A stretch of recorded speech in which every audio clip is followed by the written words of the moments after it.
बंगाल अंग्रेजों की प्रयोगशाला था, पीएम मोदी का बड़ा बयान।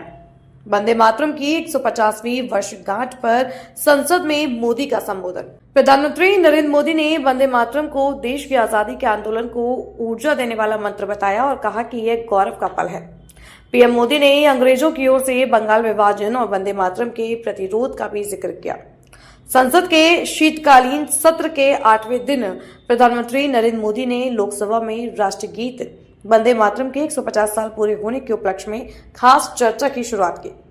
प्रधानमंत्री नरेंद्र मोदी ने लोकसभा में बोलते हुए वंदे मातरम पर हो रही चर्चा को गौरव का पल बताया। उन्होंने कहा कि हमने इस महत्वपूर्ण अवसर पर एक सामूहिक चर्चा का रास्ता चुना है, जिस मंत्र और जयघोष ने देश की आजादी के आंदोलन को ऊर्जा और प्रेरणा दी थी और त्याग और तपस्या का मार्ग दिखाया था। उस वंदे मातरम को स्मरण करना हम लोगों का सौभाग्य है।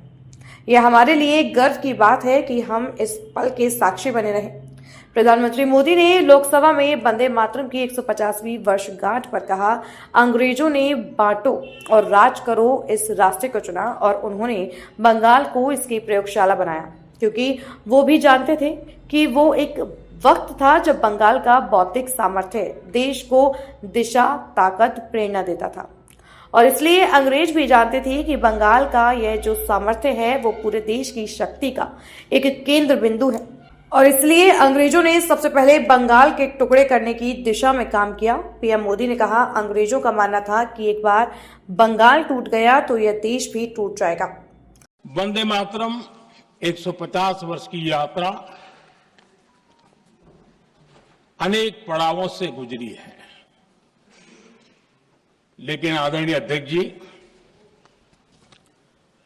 वंदे मातरम का जब 50 वर्ष हुए तब देश गुलामी में जीने के लिए मजबूर था और वंदे मातरम के 100 साल हुए तब देश आपातकाल की जंजीरों में जकड़ा हुआ था।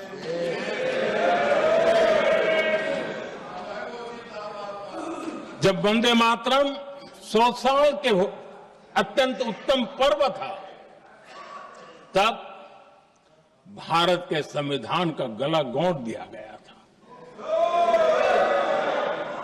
जब वंदे मातरम 100 साल का हुआ, तब देशभक्ति के लिए जीने मरने वाले लोगों को जेल के सलाखों के पीछे बंद कर दिया गया था।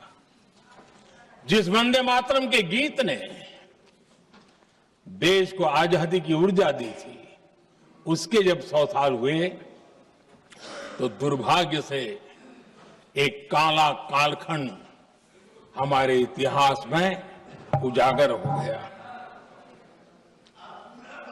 हम लोकतंत्र के गिरोह में थे।